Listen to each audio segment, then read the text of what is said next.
क्या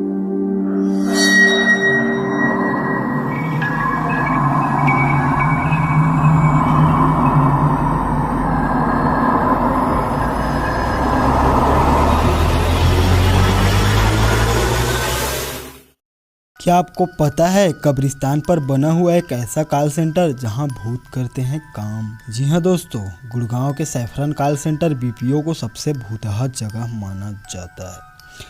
कहते हैं कि यह कॉल सेंटर एक कब्रिस्तान पर बना हुआ है।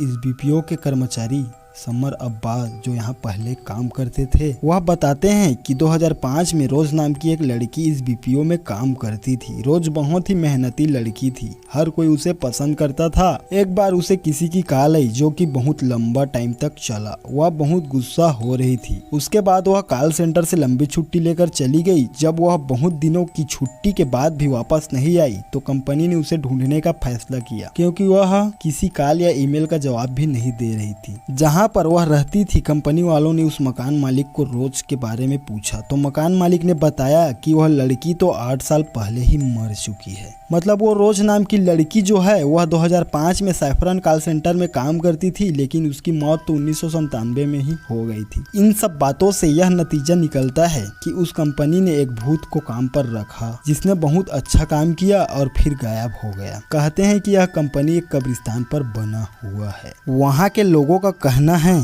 कि उन्होंने असाधारण गतिविधि पैरानॉर्मल एक्टिविटीज को महसूस किया है। बताते हैं कि वहाँ एक समर नाम का व्यक्ति काम करता था। उसने जब रात को पुरुषों के बाथरूम में गया तो अचानक किसी लड़की के चिल्लाने की आवाज़ आई। उसे लगा कि महिलाओं के बाथरूम से कोई मदद के लिए चिल्ला रहा होगा, लेकिन वैसा कुछ नहीं था। वह मदद के लिए बाहर गया तो उसके सहकर्मी लोग उसे घूर रहे थे। उसने जो आवाज़ सुना था उसी आवाज़ को उसके साथी लोग भी सुने थे। वो आगे भी मदद करने के लिए ही आए थे। उसने उन लोगों से पूछा कि क्या तुमने भी किसी के चिल्लाने की आवाज़ सुने हो, तो उन लोगों ने कहा हाँ।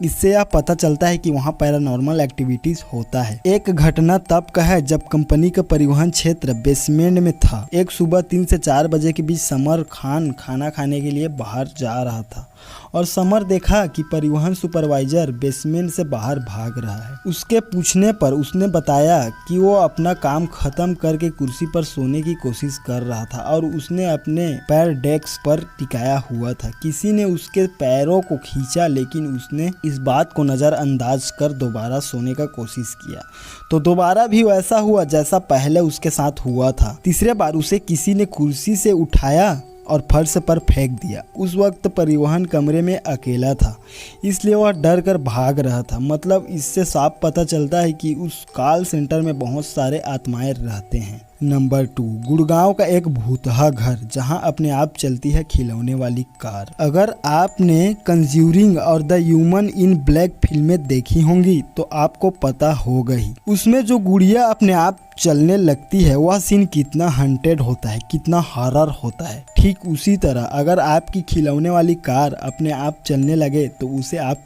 क्या कहेंगे। ऐसा ही एक कहानी पूजा सिंह बताती है कि वो अपने परिवार के साथ सेक्टर 56 के अपार्टमेंट में रहने आई। उनको पहले दिन से ही घर में अनोखी घटनाओं का सामना करना पड़ा।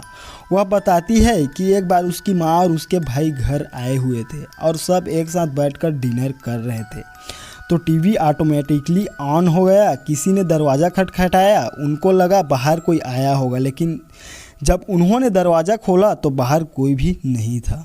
इसके बाद घर में कभी लाइट्स अपने आप ऑन हो जाता था, कभी ऑफ हो जाता था।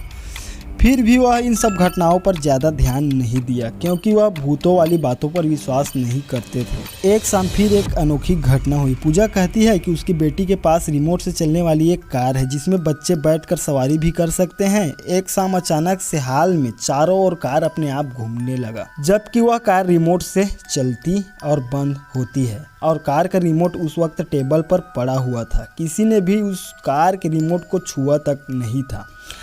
दरवाजे का खटखटाना, लाइट्स का अपने आप बंद होना चालू होना, रिमोट वाली कार अपने आप चलना, इन सब घटनाओं के बाद उन्होंने अपना घर बदलने में ही भलाई समझी। इससे यह श्योर है कि वह अपार्टमेंट बहुत ही हॉन्टेड है। तो दोस्तों, आज का वीडियो आपको कैसा लगा कमेंट करके बताइए। और हाँ, अगर चैनल में नए हो तो चैनल को सब्सक्राइब करके घंटा हिलाना मत भूलना। आज के लिए इतना ही। अब मिलते हैं अगले नेक्स्ट वीडियो में, तब तक के लिए जय हिंद।